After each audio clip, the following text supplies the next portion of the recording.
week 36 of the Belgian Pro League and it's week 2 of the playoffs. In the title showdown, Racing Genk lead on 41, Royal Antwerp 39, Union Saint-Gilloise 38 and Club Brugge 30 after the opening round of games. The top two meet head-on at the Boswell after Genk's 3-1 demolition of Club and Antwerp's resounding 2-0 win at Union.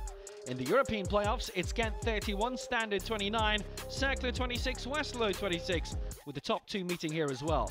But we start with Union Saint-Gilloise trying to score their first away win at Club Brugge in 63 years.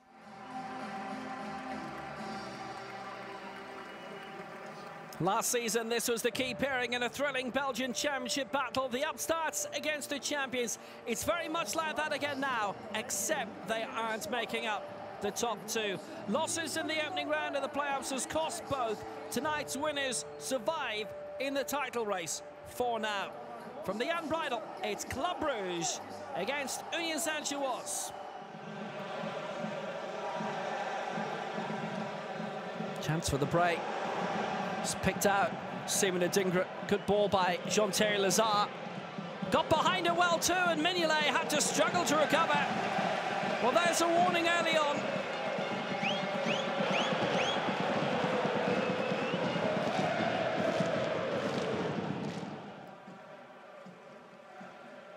Crossed by Lang. What a chance! Meyer in there. Got a strong header on it. Got there ahead of Ismail Kandus. Unhappy landings for him though.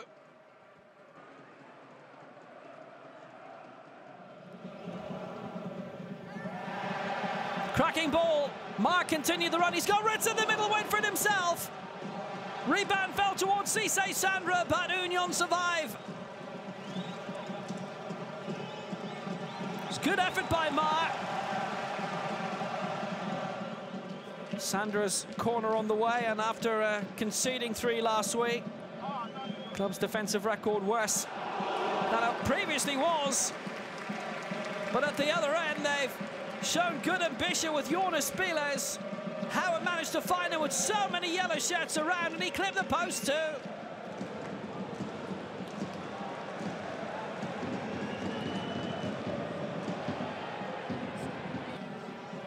Lovely close control. What an opener!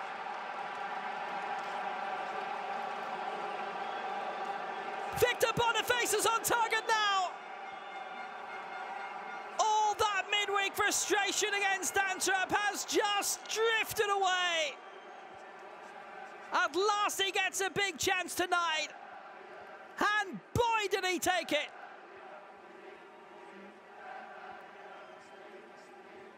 It's quieted most of the unbridled.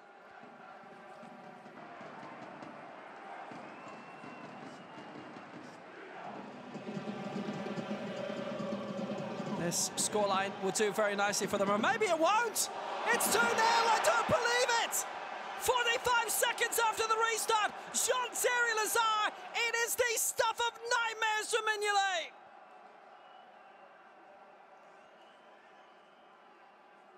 It flew right in. And that's the team talk out the window from Richter Mill, absolutely.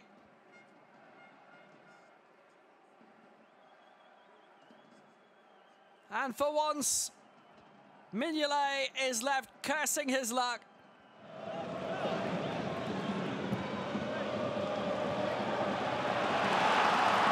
It's a cracking ball forward. Here goes Lang. He's got 3 around him. When did that ever stop him before? Schuckler's in! Stopped on the line and turned over by Talby.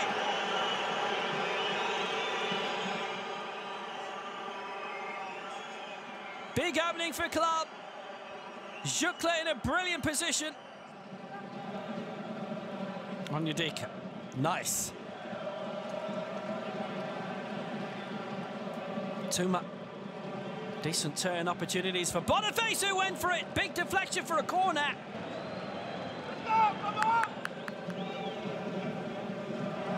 Big giveaway. Big support. Jean-Thierry-Lazare receiving. That'll wrap it up! Touched in by Boniface. And VAR will decide if Union's title hunt is back on again.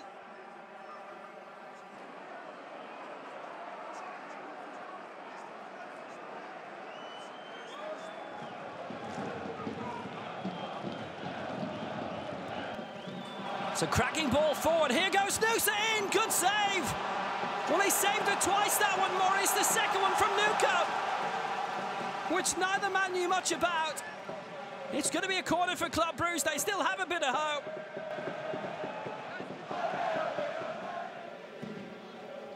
Union struck hard either side of half-time. Onyedika's in. He's trying to draw Maurice away. What a save.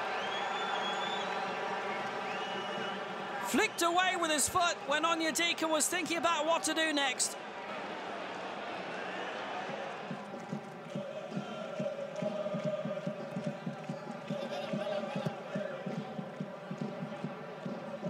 Noosa got the head onto it, but it needed a bit more. Vermont needed to be a bit quicker than that. And he's come a bit too close to Anthony Maurice here.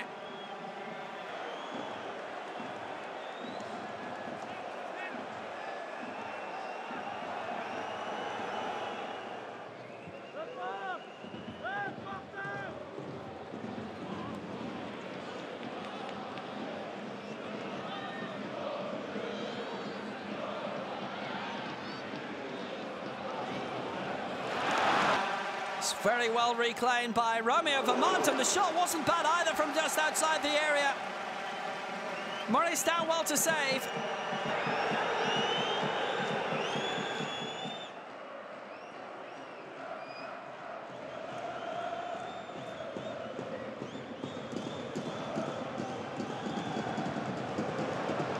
It's looking like Union's night. Vitesse almost in, denied by Mignolet.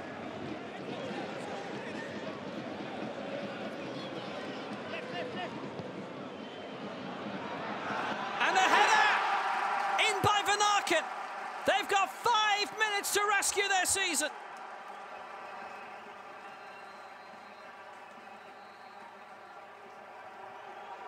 Excellent goal. 12 for the campaign for Van Aken.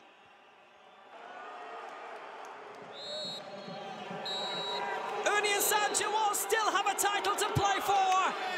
But in Belgium, the Kings are dead. We'll have new champions this season. Mathematically, it is now impossible. It's either going to be Genk's 5th title, Antwerp's first since 1957, or Union's first since 1935.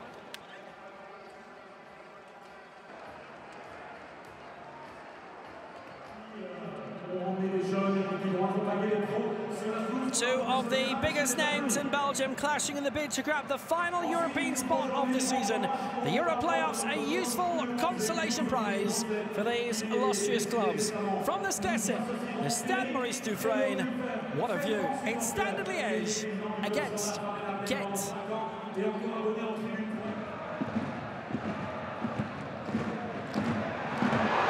That just flashed past the post. Dufresne in a great position. Bacardi was around the far post and nobody could get a goal bound. Didn't get the most proper touches on it. Bacardi there, and it just bounced off the top of his head.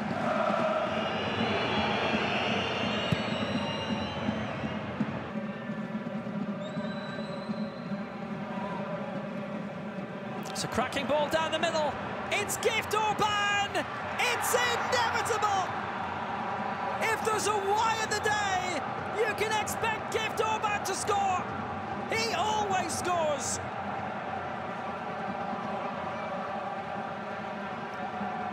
"15 goals in 2.5 months.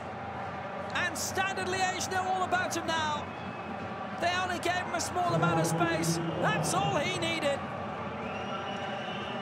2-2 for Gift Orban. After that run a few weeks ago of 6 goals in 90 minutes of football. Ronnie Doyle has had a lot of plotting to do at half-time to keep them quiet. Oh, look at this! Oh, my word, he's hit the crossbar! Extraordinary! And that might have killed off Standard Liège for once and for all with the very first kick of the second half. Bono recovered just in time. Well, that would have been the team talk out the window. Immediately, literally, immediately.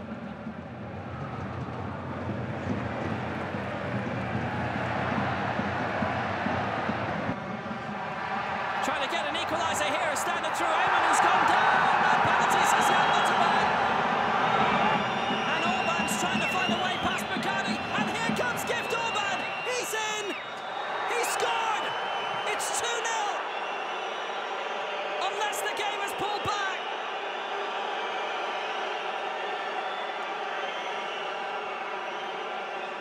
An extraordinary goal. An extraordinary moment. Don't tell me he's going to give a drop ball.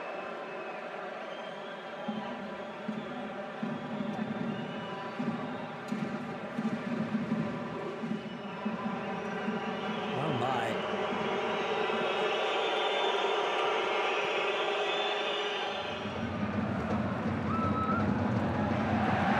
Look at that! Oh, look at that! Steven Alzate was in there, and it's 1-1. There was always the live chance of them in it only being 1-0. And they crowded the Gent area.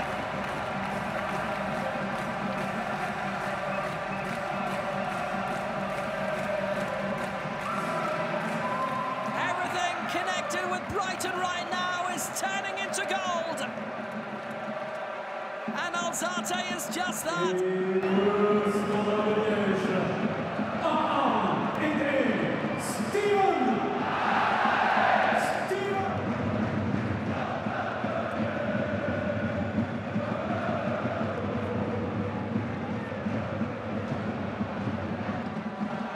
Trouble! Kuipers!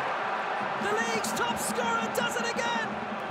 And Gent are ahead again!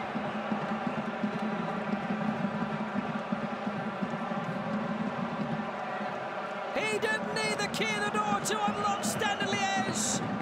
21 today for Hugo Kuipers.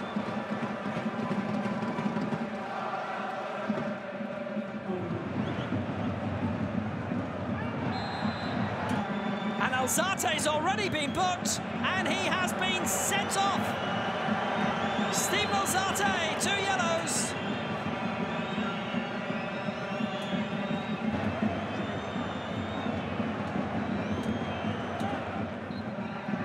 Gent go 5 points clear in the European playoffs with 4 games to go. It's him again. It's Gift Orban again. 1 goal. And heavily involved in the winner for Hugo Kuipers, who gets his 21st league goal of the competition, 28 in all this season.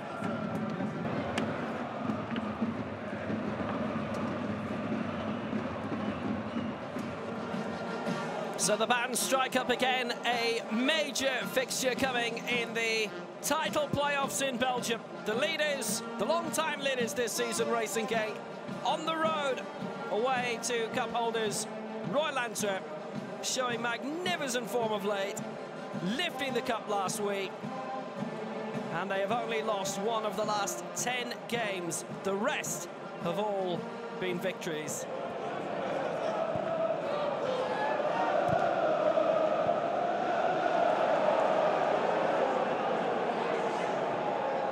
Well, it's a great ball poke forward, Jezza on the break, and Boutte got there first.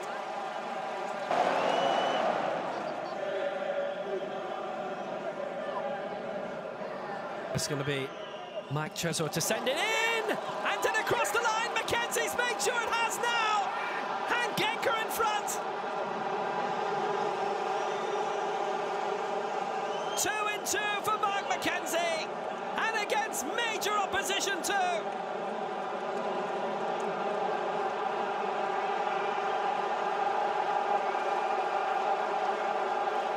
Clean sheets in a row, but they've conceded now and bundled over the line.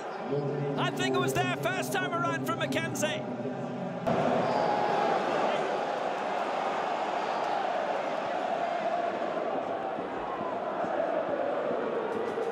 Here goes Balakwisha. Pulled it back well for Janssen.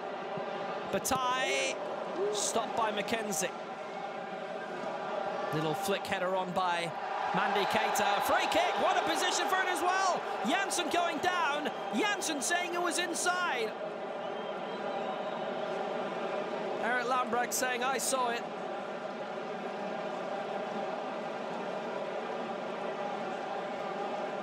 Well, you know they'll be watching this in Topeka quite closely.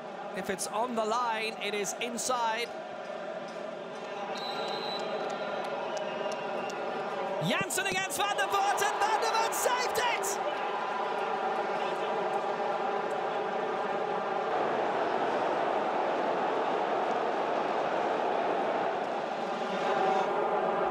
Balakwisha facing Munoz, who will be away somewhat easily by Aynan, but only as far as Mandy Keita, left thigh! Magnificent strike, it hit the back stanchion from the other side. So close to an equaliser. Brilliant hit.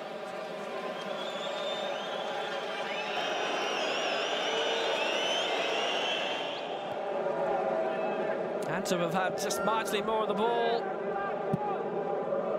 One more goal attempt as well. Muya, clever, Bataille pulled it back. Eklenkamp didn't get far with it. Stopped by Aynan. Handball.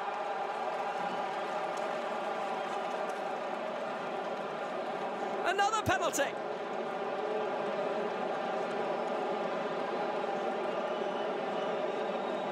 It's Aynan who blocked the shot. Eklenkamp in the right place. Aynan had the arm up.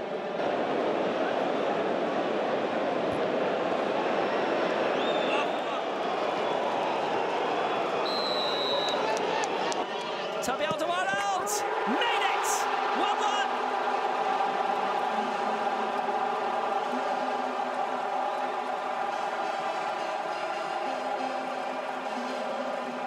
Well, he still hasn't missed a penalty in his career. 3 from 3 this season.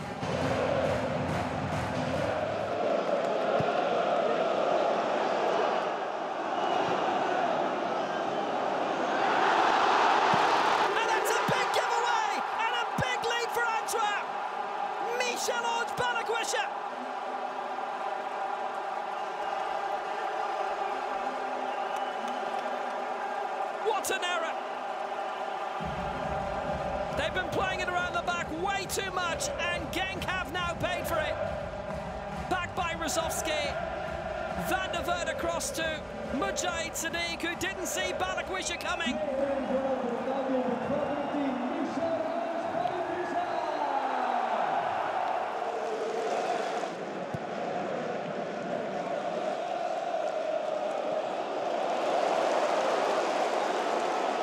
Here comes Balakwisha with room! Terrific save by Van der Voort to punch it away. And it stayed in play too, kept there by Arteaga.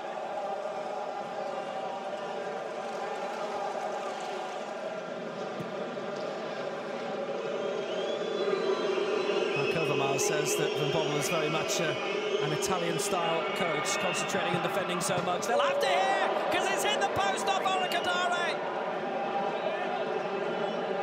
After so long out through injury, having scored on his debut, what a big equaliser this would have been. Paintsel doing all the legwork down the right-hand side.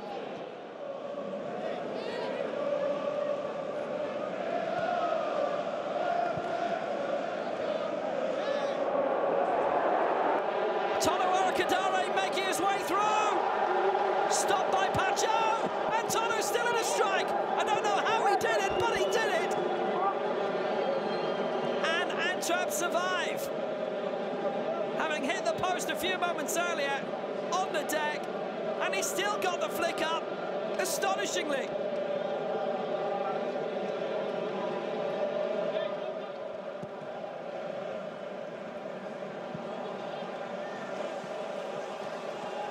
Stengs, head down, taking on Arteaga. Oh, he's come outside, Stengs! Chance for the winner, well saved by Van der Voort.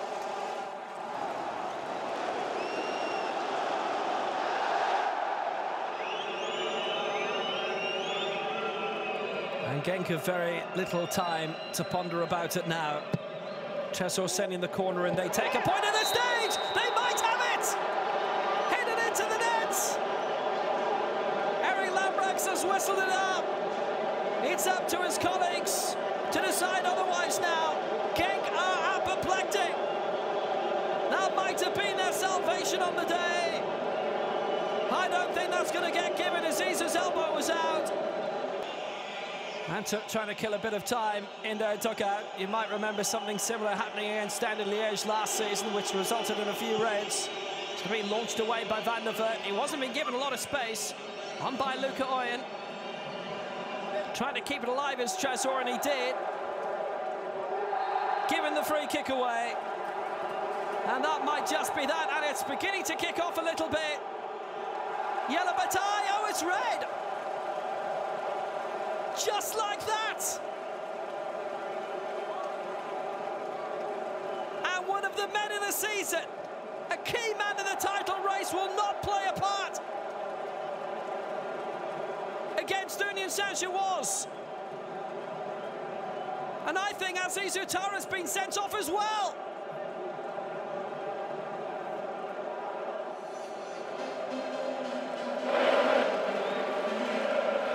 And whatever feelings Wouter Rankin may have now, there's no ill feeling towards Mark van Bommel.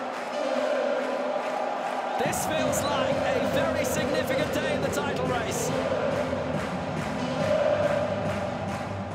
Westerlo and Cercle have become very difficult sides to beat under their enterprising coaches Jonas de Rock and Miron Muslic. Both on 26 points going into this, both needing a win today and not holding back at Het Kuipje. Cercle in their usual green, looking for a red-hot start. Only 2 defeats in 15 coming into this against Anderlecht and Antwerp. Dino Hotic and Olivier Deman combining together down the left. Deman's cross diverted in by Thibaut Summers for his 6th goal of the season. In previous campaigns, his goals have kept Cercle up. There's a strong chance Hotic will be leaving in the summer, but his commitment remains as strong as ever, starting things rolling here. Westerlo keeper Sinan Bolat has been a key factor in their success story in their first season back, but unable to keep this one out. 1-0 Cercle after 4 minutes. Cercle have been helped a lot by the return from the Bundesliga of Hugo Sique. His free kick into the area prompting a Reynolds tug on Jean Marcelin and a penalty awarded by referee Lawrence Visser. Cercle's big issue this season has been conceding penalties. At the other end, they've hardly been converting any. Ayasa Uwede putting that to rights slightly for the Japanese international's 19th goal of the season. 3 from the spot.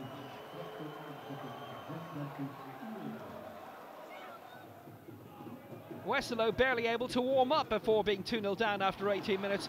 A reflection maybe of their recent form. No wins and 5 coming into this. But finally a smooth move, taking in Van der Kabus and Reynolds. Nasser Chadli just narrowly failing to connect in the middle.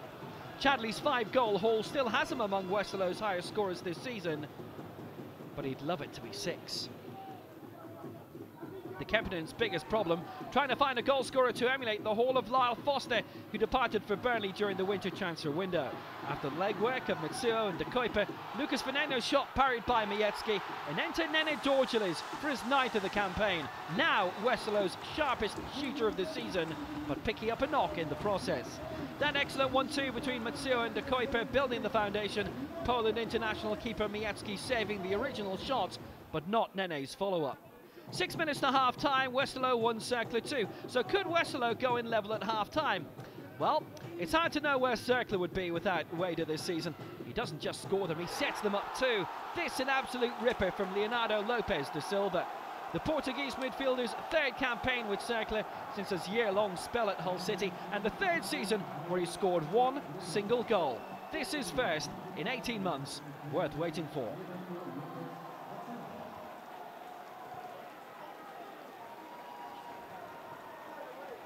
Smiles for Miron Muslic, that would get even wider. Hotic trying to supply them. A belting effort saved by Bolat. Deman fouled on the rebound by Nene. Another penalty for Cercle, and still in the first half. Westerlo imploding. De Kuiper cursing his luck, or something. Yellow for the loanee from Club Brugge, who may be returning there at the end of the season. Hottage's shot causing Westerlo issues, not as much as the challenge, and having been successful last time, no need to worry about a wader from the spot. His 20th league goal of the season, and only Hugo Kuipers of Gent on 21 has scored more. The Golden Bull may yet be his. Cercle 4-1 up at half-time. Nobody does that to Westerlo. They've beaten Club Brugge, Anderlecht, Union and Standard this season, winning in the opening day here against Cercle. Matsuo's work getting the cross in, Nene with a lot of work getting the finish. Second time lucky, second time in the score sheet today. That good to hit double figures for the season. Still believe they could once more grab an unlikely result, having been well behind. 2-4 down, only 10 minutes gone in the second half. How about this for a cross? And then Nene nipping in between Mietski and Marcelin to slip in. Westerlo trying to keep their heads and frustrate Cercle, but within 7 minutes the Groen Swart scoring again. Ravic, Marcelin, Aweda all involved in the build-up. Hottage not reaching it. Summers certainly could. His second, Cercle's fifth. And one of those days for Sinan Bolat. Cercle always with extra men available. Summers with 7 goals to cap his best ever scoring season. 5-2 Cercle with still half an hour to go. Westerlo out of it, but still time for the impressive mid-season signing from Raul Reds. Matsuo teeing up Nene Dorgeles for the goal of the day. A brilliant hat-trick for Nene, up to 11 goals now this season, but too little, too late. Still a gorgeous goal, and the last of this 8-goal thriller. An away day to remember for Cercle fans. The first time they've scored this many in an away top-flight game since netting 6 away to German Aleckeren in 1992. So they're up to 29 points, 5 behind Gent, and that's who they face in back-to-back games over the next 2 match days. Cercle have only qualified for Europe 3 times, most recently in 2010, but for Miran Mislac, it's still possible. Westerlo 3, Cercle Brugge 5. So, what a sensational weekend. Royal Antwerp coming from behind to turn over Racing Genk. Union scoring their first win at Club Brugge since 1960, and the first time they've beaten Club at the Jan Breidel ever. Gent showing their strength in front of a full house at Standard Liège. Cercle Brugge coming out on top after an 8-goal thriller. 1 point dividing the top 3. Cup winners Antwerp take the lead by a single point with 4 games to go. Genk holds second place ahead of Union due to finishing top in the regular season, and with Club now 11 points adrift, it's looking like the first time since 1952 we won't have Club, Anderlecht or Standard represented in the top 3 at the end of the season. In the European playoffs, Gent open up a 5-point lead over Standard and Cercle, with the Buffaloes face next in back-to-back games. These are the pairings for the next 2 weekends, a la the Champions League. Antwerp still have a chance to open up a large advantage over the next 2 weeks, and Genk and Union in 2nd and 3rd will be taking points off each other. In the European playoffs, 2 wins for Gent over Cercle will just about wrap up a European place. 2 wins for Cercle would put them top. And we still have much to watch. From Will Downing and all of us, do join us next time for all the action from the Belgian Pro League, and until then, enjoy your football.